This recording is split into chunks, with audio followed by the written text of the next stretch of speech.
Hi again. So far, we've learned about some of the tasks an entry-level UX designer might do each day. We've also mentioned that your role might differ depending on where you work. In this video, we'll explain the differences between generalists, specialists, and T-shaped roles in UX design. A generalist is a UX designer with a broad number of responsibilities. Most UX designers begin their careers this way, doing various tasks. For example, you might do a bit of interaction design work, a bit of visual design work, and more. One benefit of being a generalist is that you get to try out roles and find a specialty that you're passionate about.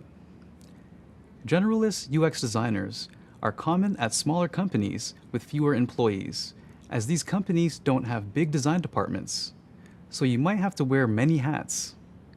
A generalist might be responsible for a combination of user research, branding, user flows, UX writing, visual design, prototyping, production design, information architecture, and usability testing, among other things.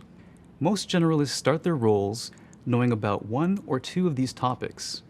They learn about other areas on the job from their colleagues or mentors.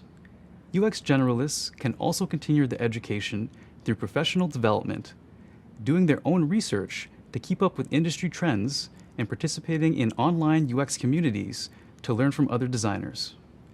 On the other hand, if you become really interested in one part of UX design, you might find your niche as a specialist.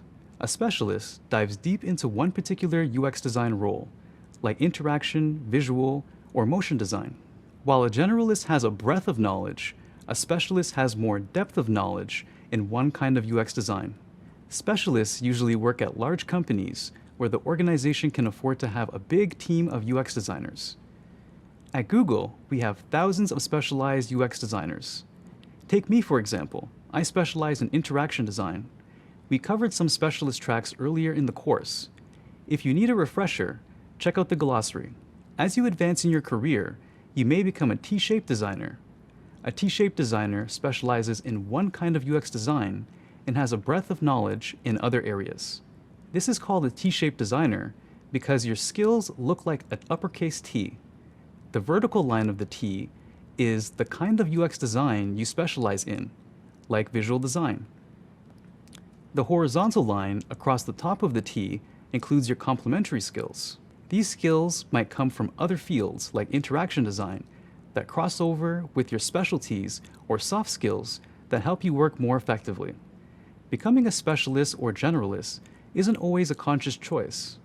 It might be based entirely on where you work and what skills are needed.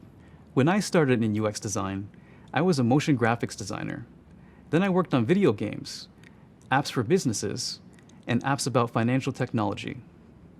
Now that I work at Google, I focus on privacy as an interaction designer. The more experience you get in the industry, the broader your perspective. You'll be exposed to a lot of different companies, design principles, and work styles, and you'll learn how each one can better inform your designs. As a UX designer, there's always room to grow and opportunities for change.